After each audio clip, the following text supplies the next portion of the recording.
got this from Kalshi. How long will the government shutdown last? And the current forecast is 46 days, about $30 million wagered on this bet. 46 days, which means a little bit more than a week left is the projection.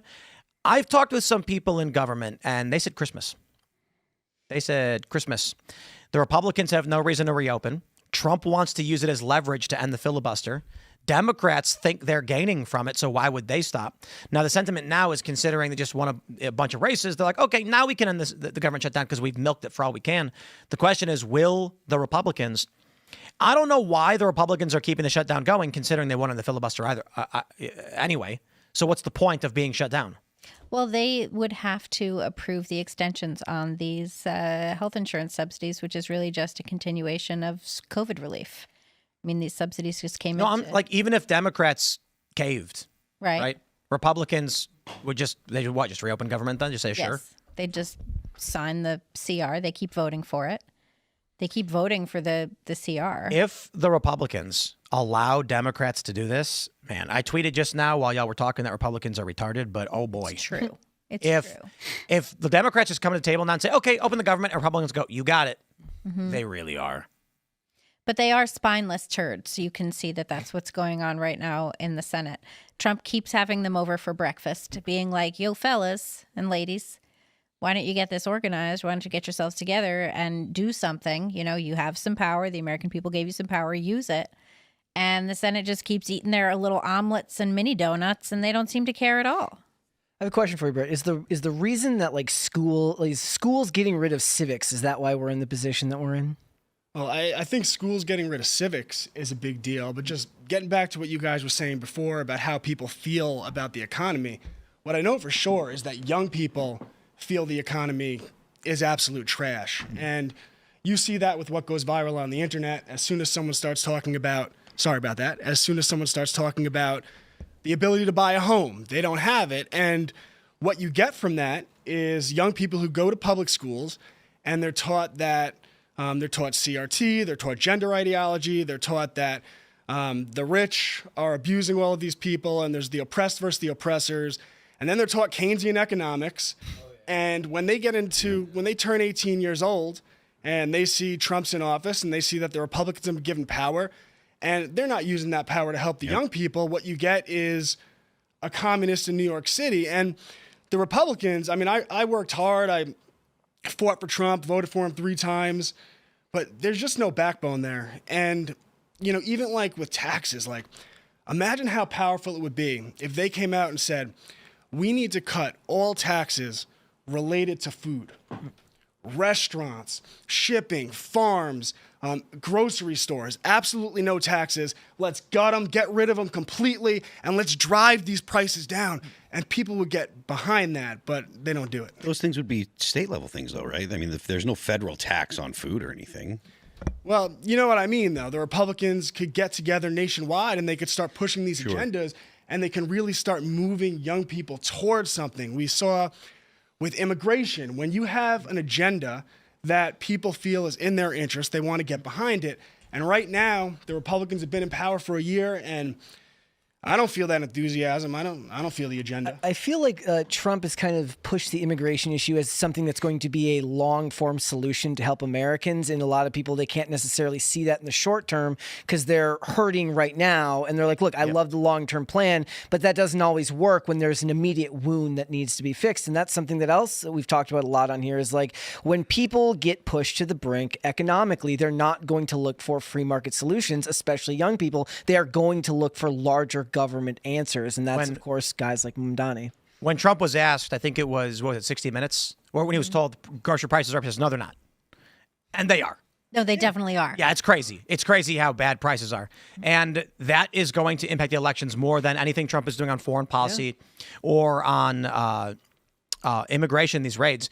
As much as I'm for that, I do think it's fascinating. There's this obsession with foreign policy among on the right, I suppose, particularly around Israel, because it is an issue that does not move American voters in any way. Nope. And it's funny when I talk to these Israel First people, Because there's two kinds of Israel first. There's the diehard, they love Israel, and there's the Israel is the center of all problems in the universe, like Zoran Mamdani. When he said the NYPD, when they lace their boots, it's laced by the IDF, he's insane and retarded for saying that.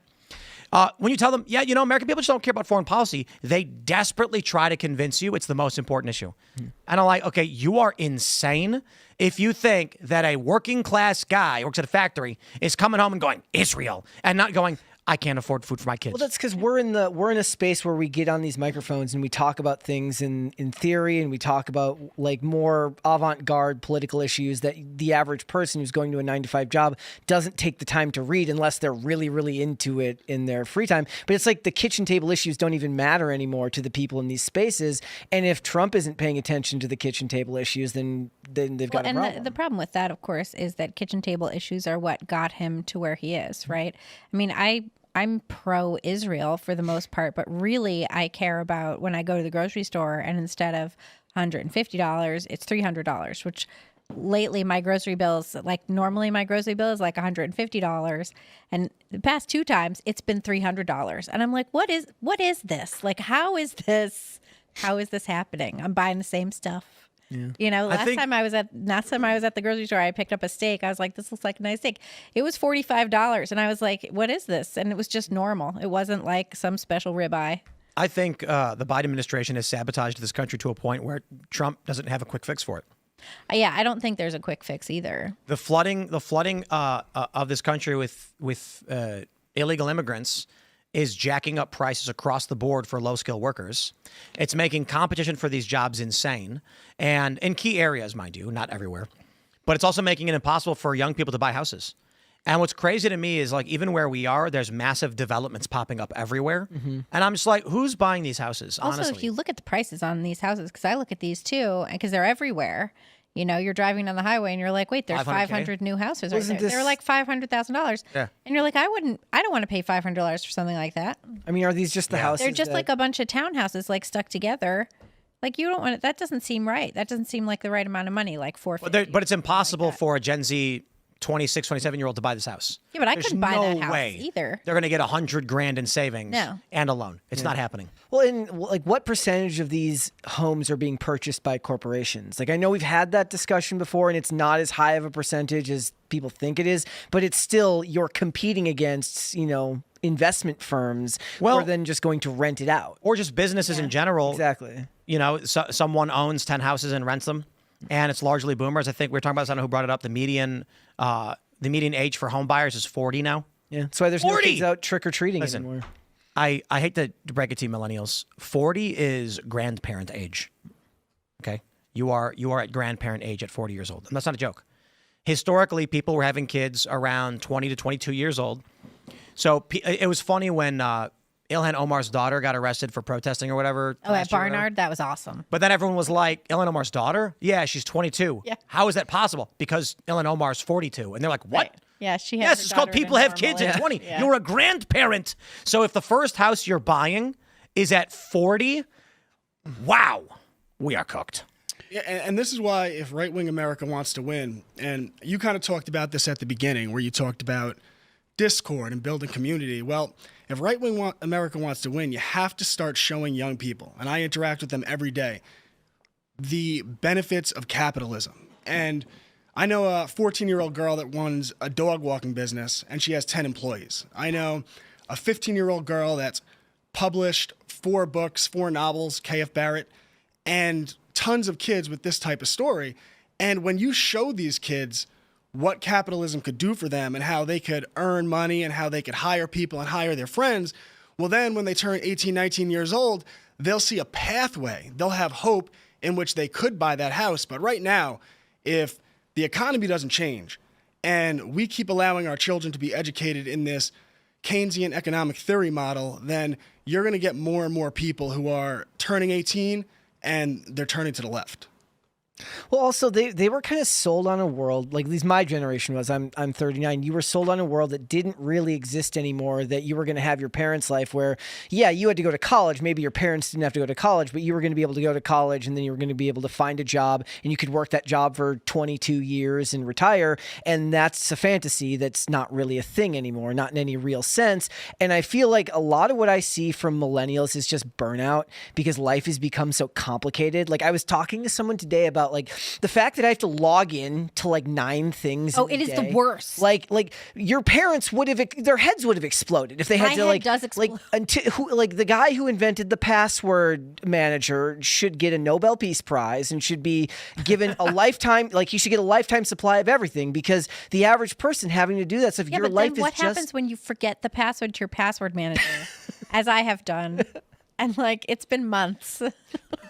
But like what you're talking about there's a burnout there. And for those people, like there's certainly a type of person who's business minded from a young age and they want to start a business, they want to do those things. But the school system doesn't in any way train you for that. The school system trains you to be able to take instruction, but not to actually move forward and develop plans of your own. It's like the idea of the person who runs a business not being somebody who actually teaches at business school, because the guy who teaches at business school is rarely successful in business. Yeah, life school should be business school. Yeah. And all they do is teach these kids to memorize. And then from the time they're in first grade, they tell them the only path to success is college. And they tell them that all the way up to 12th grade. They don't teach them financial literacy. They get one course in 12th grade, and that's on micro and macroeconomic theory, not personal finance. Yeah. So these kids don't know what debt is. They don't know what interest is. They don't understand bankruptcy law and that college loans will be an unforgivable form of debt. The guidance counselors aren't doing cost-benefit analysis, so they should have the math done. They should know if I go to college and I major in feminism, then I'm going to be broke and I'm not going to be able to afford a house.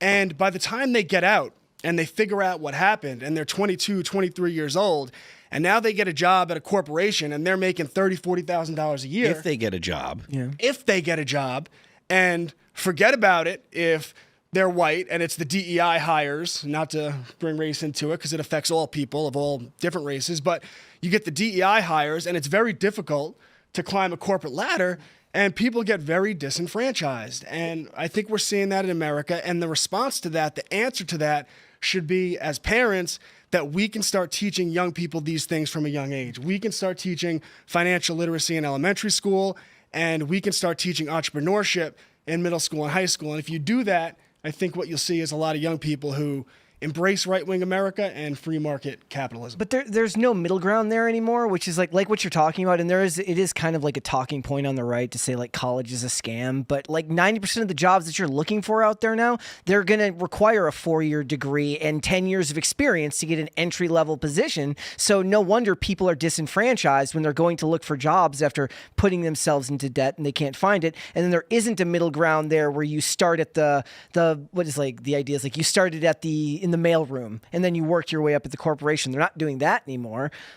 Well, how many people at this table have a college degree? Nope. Not all of you. I mean, not 4-year, but yeah. And the paper reason, napkin, basically. The reason Degree and a for that paper is napkin. Tim built a successful business, and now he could hire good, like-minded people. I didn't go to high school. Yeah. Exactly, right? And most of my employees, some of them are high school dropouts and didn't go to college. So what you teach young people is that if you could be entrepreneurial and you could hire like-minded people, you start to raise people that aren't looking for those college degrees in sociology. I'm actually looking for, I want employees who didn't go to college because then I don't have to deal with the indoctrination. I don't have to deal with all the HR issues and everything that comes along with entrepreneurship. And so I think a lot of the problems we face in the political realm, we could actually fix at the grassroots level, whether it's your Discord or whether it's people building businesses and educating their kids right from the start. That's a I like massive your idea. undertaking to do. And like in the meantime, there's a lot of people that need jobs and the market doesn't, it doesn't conform if to the them. jobs aren't there, I really like this idea of teaching people to be resourceful enough that you make your own job. That's something that has to come from a very, very, very young age. And also, And I don't think if someone's an adult, like someone who is already an adult has a harder time developing these habits. That's just a reality. Sure. I mean, it's the not personality easy to matters too, though, form because your own like company. if you're the kind of person that believes that that life happens to you, you're not going to be the kind of person that thinks I can go out and start this, I can go and do this. It is about attitude, but it's more about the type of personality that you have.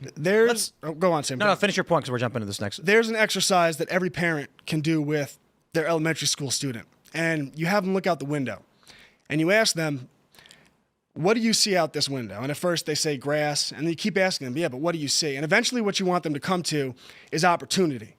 They see the opportunity to cut the grass. They see the opportunity to plant seeds in the ground. They see the opportunity to sell the fruit that grows out of the trees. And what you teach them is that this is the window of opportunity, and everywhere around you, your entire life, you are standing in front of the window of opportunity. And if we raise our kids that way with that mindset and we help them get experience throughout their childhood, you get more and more people that are independent. And ultimately, the goal should be to raise free and independent people, because then they vote for a free and independent country. Thanks for checking out this clip from Timcast IRL. Make sure to watch the show live Monday through Friday at 8 p.m. Subscribe to this channel, and we will see you all there.